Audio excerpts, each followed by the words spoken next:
Je vous souhaite la bienvenue dans le 10e épisode de Fallo Décentré, épisode qui conclura le premier cycle de ce projet de podcast questionnant les masculinités. Je m'appelle Milan, j'ai 24 ans et je suis un homme qui se pose des questions. Vous êtes dans Fallo Décentré, on avance ensemble.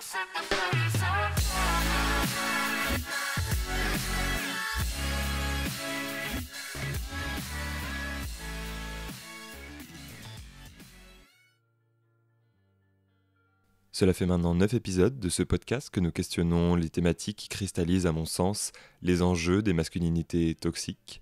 De l'espace urbain à la sexualité en passant par le langage, nous avons pris le temps de réfléchir à ce qui crée la société sexiste dans laquelle nous vivons. Bien sûr, ça n'est pas exhaustif et ça ne pourra jamais l'être au vu des milliers de strates qui constituent cette société viriliste et patriarcale qui est la nôtre. Cependant, j'aime l'idée que Fallo Décentré puisse être un point d'étape ou un point de lancement pour que celles et ceux qui cherchent à comprendre pourquoi les hommes sont éduqués à être violents envers les autres et envers eux-mêmes aient de la matière. Dans ce 10e épisode, je vous propose alors de faire un bilan sur ce premier cycle dans cette aventure de réflexion. Je trouve intéressant de commencer là où justement cela a commencé, la colère. En me lançant dans cette recherche autour du féminisme qui, je le comprendrai plus tard, n'est pas un terrain où je peux agir, j'ai découvert une violence et des injustices généralisées. Cette violence, elle était là depuis le début, j'avais toujours vécu avec elle, mais je ne la voyais pas. Et alors, comme par magie, en décidant d'écouter sincèrement les premières concernées autour de moi, j'ai pris conscience de l'ampleur de la situation. Lire aura été une grande force d'avancée également. Je pense par exemple au livre Sorcière de Mona Chollet, qui aura été une grosse claque dans mes certitudes confortables d'homme privilégié à beaucoup d'endroits. Pour la première fois, j'avais décidé de me mettre en face d'un discours féministe, intellectuel riche, construit, et il n'aura pas fallu beaucoup de temps pour que le château de cartes de ma construction viriliste puisse être ébranlé. Finalement, le féminisme c'était un outil de nourriture, mais c'était pas mon combat, puisque je m'inscrivais dans l'idée qu'un homme ne peut pas se définir comme féministe puisqu'il ne vit pas cette oppression. Que faire alors ? Où est-ce que l'on peut placer sa voix en étant un homme pour dénoncer une société sexiste ? L'idée, c'était d'aller vers les enjeux autour de la virilité, les enjeux autour des masculinités, des domaines que je connaissais puisque je les vivais au quotidien. Durant toute cette période, le moteur, ça aura été une forte incompréhension qu'aucun autre homme de mon entourage ne remarque et s'insurge de tout ce que je découvrais de la laideur de la société sexiste. Mais la question que je me pose maintenant, c'est est-ce que j'étais légitime à vivre cette colère ? C'est encore une question que je me pose, mais après avoir pris position fortement à travers Fallo Décentré, je pense que je peux ressentir de la colère contre la société sexiste alors que je suis un homme, puisque à l'instant T, je ressens de la colère. Par contre, il y a une différence à marquer, c'est que je ressens de la colère mais pas de la douleur. La douleur, elle est subie par des minorités. Je fais partie d'une majorité oppressive, contre mon gré, mais c'est le cas. Et je pense que c'est important de voir aussi les faits comme ils sont. Je peux donc pas connaître la sensation douloureuse, je ne la ressens pas, mais je peux essayer de changer les choses à mon niveau sans occulter qui que ce soit. C'est donc plutôt la démarche d'action qui est à réinventer. En étant un homme, je suis habitué à pouvoir donner mon avis sur tout sujet sans qu'on ne me bâche, ou qu'on me pique mon idée, ou qu'on me fasse comprendre que mon avis n'a que peu d'intérêt. Il y avait alors un enjeu ici, comment faire pour être dans l'action, pour avoir un impact positif sur une situation violente. Ça me fait penser à une anecdote assez probante, je trouve. Je suis dans un tabac, le vendeur est bizarre, il a l'air dans son esprit, je lui dis bonjour, il me répond pas, tant pis. Je lui demande ce dont j'ai besoin. Il me regarde, les yeux un peu rieurs, en me disant qu'il est désolé, qu'il est déconcentré et qu'il est un obsédé sexuel. Alors, à ce moment-là, je suis perplexe. Je lui demande pourquoi, et il me répond que les filles qui sortent sans soutien-gorge, c'est quand même super. Et en effet, une femme de mon âge est sortie et apparemment, d'après ce qu'il dit, elle n'avait pas de soutien-gorge. À ce moment-là, je récupère mes achats et je sens monter, et je le fais, le besoin de lui dire que ça ne le concerne absolument pas, en étant dans une attitude de dégoût, et je m'en vais. Et ce qui m'a surpris, c'est qu'il a été surpris. Surpris de voir que j'étais pas dans la blague avec lui parce que je suis un homme. Surpris que dans ce qu'il croit être légitime à pouvoir dire, à pouvoir donner son avis sur le corps de quelqu'un, moi je trouve ça plus répugnant qu'amusant. Maintenant, aujourd'hui, je vais plus dans ce tabac.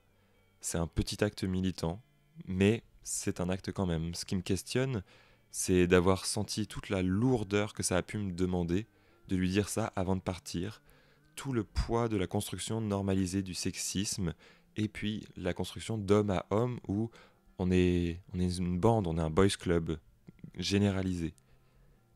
Il y a une injustice à ce moment-là qui se passe sous mes yeux, et il me faut des mois de déconstruction, un projet comme Fallo Décentré, des questionnements avec plusieurs personnes, des livres lus, pour réussir à sortir une simple petite phrase avant de partir qui est « je pense que ça ne vous regarde absolument pas ». Je trouve ça trop peu, et en même temps sur le moment je suis pas capable de faire mieux.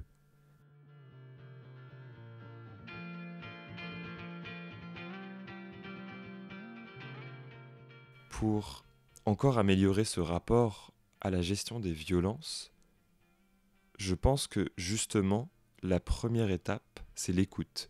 L'écoute des autres et l'écoute plus globale du monde. Il me semble vraiment compliqué, ou alors il faut vraiment faire preuve de mauvaise foi, en tendant l'oreille, et si on écoute sincèrement et sans jugement, de ne pas entendre la violence que peuvent ressentir des minorités, que ce soit des personnes racisées, à cause du validisme, à cause du fait d'être une personne trans, d'être une femme. Et ces violences-là, en tant qu'homme, cis, je les subis pas. Alors, je dis pas que la vie est tout le temps facile en étant un homme, je dis que notre attitude nous enferme nous-mêmes. La virilité, c'est un serpent qui se mord la queue et qui nous fait croire que c'est la marche à suivre pour être un vrai bonhomme. On est construit dans l'idée que nous devons être des soldats fiers et dignes qui ne montreront pas nos émotions et qui devons soutenir nos camarades et combattre l'ennemi. Mais quel ennemi? Les personnes homosexuelles, les véganes, les femmes, les personnes racisées? Est-ce que l'ennemi, finalement, ce serait pas toutes les minorités subissant des violences physiques et ou psychologiques? Ça veut dire que l'ennemi, c'est celui ou celle qu'on domine, qu'on oppresse. Et ça me fait me poser des questions. Pourquoi est-ce que lorsqu'on s'insulte, on utilise des mots ayant pour racine le sexe féminin? Con, connasse, connard. Pourquoi on traite une femme de pute, mais on traite un homme de fils de pute? Pourquoi on se traite de pédé? Pour rappel, le mot pédé, ça vient du mot pédéraste, donc des hommes bourgeois dans la Grèce antique qui sodomisaient des enfants pour les viriliser. Pourquoi un viandard, c'est viril, et un végétarien, c'est un faiblard? Ce qui n'est pas nous, j'ai l'impression, au bout de quelques mois de réflexion, de travail sur Fallo Décentré, ce qui n'est pas nous, c'est l'ennemi. Moi j'appelle ça un discours fasciste. La grande virilité, celle que l'on vend comme le modèle qui fait tourner le monde, droit, fort, qui fait tourner les hommes, c'est un modèle fasciste. Et personnellement, le fascisme, c'est pas un endroit où je me sens bien. Je suis un privilégié car je fais partie de ce qu'on appelle la norme ou la majorité. Je suis un homme blanc, hétéro, cisgenre, je mange de la viande, j'ai un travail reconnu par la société, etc. Malgré tout ça, ce qui me donne tous les passe-droits pour faire partie de ce monde, la compagnie des hommes, elle m'est de plus en plus complexe. Quand j'observe les hommes autour de moi, la majorité a des propos, des commentaires, des actions qui, selon mon ressenti, à mon endroit, sont irrecevables. J'accepte plus d'être ami avec des hommes qui n'ont pas déconstruit tout ça. C'est un choix lourd de conséquences, mais je pense que c'est le prix à payer si l'on veut avoir une prise de position nette. Je ne peux pas être ami avec quelqu'un qui va demander comment une fille était habillée alors qu'elle s'est fait agresser dans la rue. Je ne peux pas être ami avec un homme qui va engueuler sa copine parce qu'elle a renversé quelque chose en faisant à manger alors que lui est en train de se divertir sans mettre la main à la pâte. Tout le monde peut s'améliorer, tout le monde peut réfléchir, mais ceux qui décident de ne pas le faire s'exposent à être mis de côté.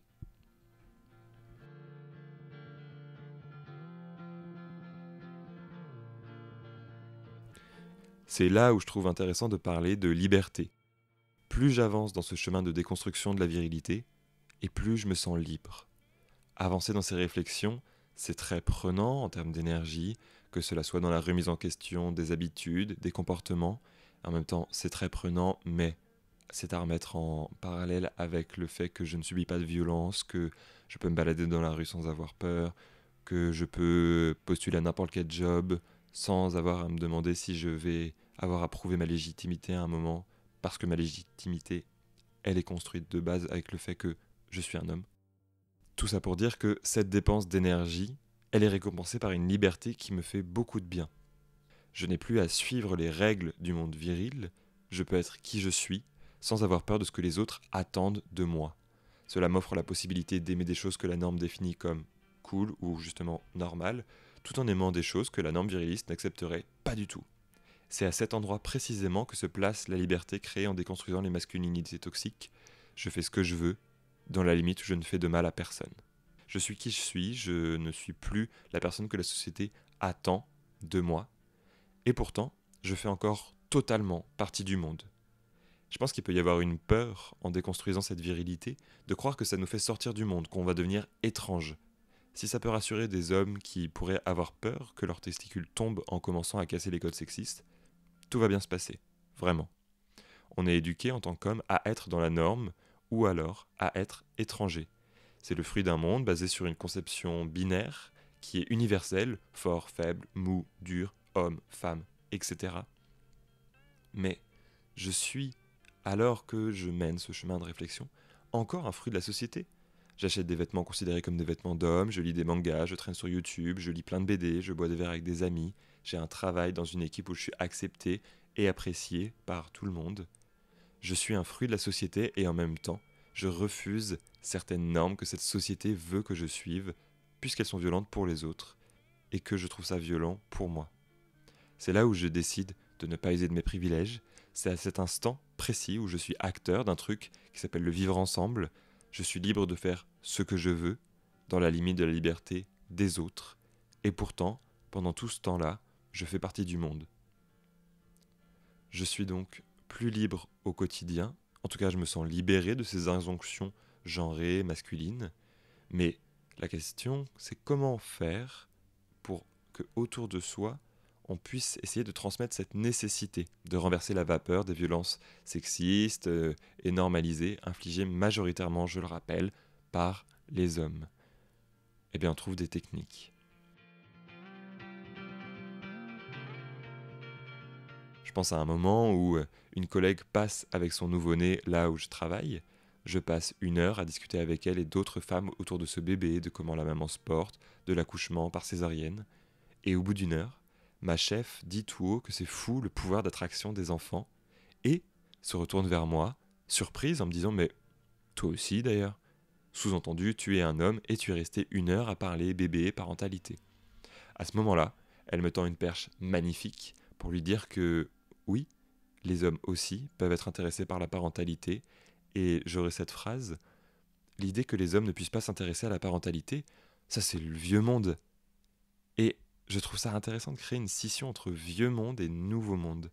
Tout ce qui entre dans la catégorie du respect de l'autre, de sa liberté propre et consentie, fait partie à mon sens du nouveau monde. Tout le reste, la culture du viol, les violences oppressives, le père désengagé dans sa paternité, les blagues sexistes, tout cet imaginaire-là fait partie du vieux monde, et pour moi il est destiné à disparaître.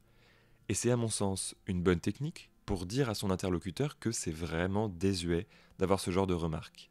Il ne s'agit pas d'un jugement de valeur de l'autre, mais il s'agit de lui amener l'idée que sa manière de voir les choses doit évoluer parce que c'est complètement désuet.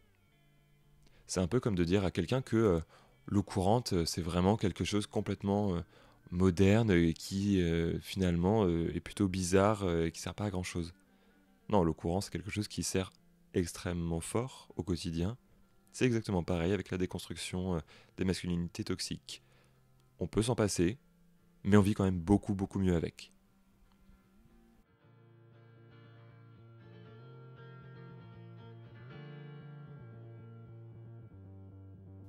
Pour continuer dans cette idée d'épisode bilan, je me rends compte que mes habitudes, elles ont changé sur certaines choses. Je ne peux par exemple plus entendre sans tiquer la phrase suivante « Elle est écrivain ». Non, elle est écrivaine ou elle est autrice. Je n'accepte plus de participer à une invisibilisation des femmes par mon langage, comme j'essaie au maximum de conjuguer mes phrases en incluant féminin et masculin et ne pas utiliser une forme neutre qui, je vous renvoie à l'épisode sur le langage, qui est en fait un tiers masculin, un tiers féminin et le tiers neutre n'existe pas, il y a 2 tiers masculins. Je me rends compte justement que le langage, il se construit, il se reconstruit, ça n'est pas immuable, et il en va de même pour la culture. J'aime le fait d'aller voir un spectacle de drag queen et n'avoir comme seul sentiment que qu'est-ce qu'elles sont belles, qu'est-ce qu'elles chantent bien, qu'est-ce que c'est bien orchestré, qu'est-ce que c'est bien mis en scène, sans me sentir attaqué dans ma virilité parce que je suis en train de voir des personnes que je perçois comme des hommes, mais avec des attraits genrés comme féminins. Là où j'en suis actuellement dans ma réflexion, c'est que je vois bien qu'il y a une organisation du monde genré, hommes, femmes, et pourtant, plus j'avance, et plus j'ai l'impression que le genre, ça n'existe pas vraiment, que c'est plus complexe que ça. La binarité du monde, elle existe parce qu'on le décide. Je suis moi, avec des caractéristiques que le monde définit comme masculin. Par exemple, j'ai une barbe, je regarde des mangas dits masculins, et en même temps, j'ai d'autres caractéristiques que le monde définit comme féminin.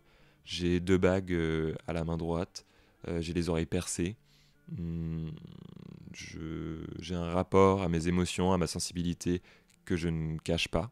Et en même temps, j'ai du mal à pleurer, parce que c'est défini comme pas masculin de pleurer, et que je suis éduqué comme ça par la société. Tout ça pour dire que si vous me voyez, vous direz que je suis un homme, pourtant j'ai des caractéristiques des 2 bords, mais en fait, je suis un homme que parce que la société genrée a besoin de mettre une étiquette. Si ça ne tenait qu'à moi de me définir, je serais moi, et ça serait déjà pas mal.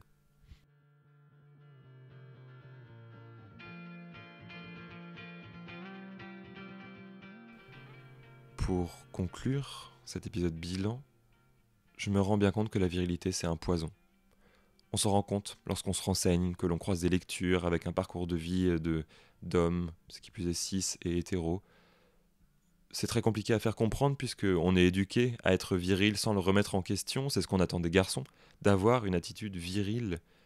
C'est, à mon sens, cette virilité qui représente les dénominateurs communs des mots MAUX des hommes. Pourquoi est-ce qu'on doit jouer la compétition entre les forts et les faibles? Pourquoi doit-on jouer le jeu de la sexualité avec le plus de partenaires possible et en dominant le plus ses partenaires? Pourquoi ne peut-on pas faire exister 1000 façons de vivre une relation avec un ou une partenaire? Pourquoi on parle de don Juan et de pute? Pourquoi l'écrasante majorité de nos figures dirigeantes sont des hommes alors qu'on nous dit que la société sexiste n'existe pas? Pourquoi le masculin l'emporte sur le féminin dans la langue française? Pourquoi, sur un numéro de sécurité sociale, l'homme est représenté par le chiffre 1 et la femme par le chiffre 2? Pourquoi un homme qui se fait pénétrer est considéré comme inférieur? Pourquoi est-ce qu'on éduque nos enfants à ne pas montrer leurs émotions? Est-ce qu'on est à ce point terrifié par un monde où être connecté à ses ressentis est quelque chose qu'on ne voudrait même pas voir chez les hommes?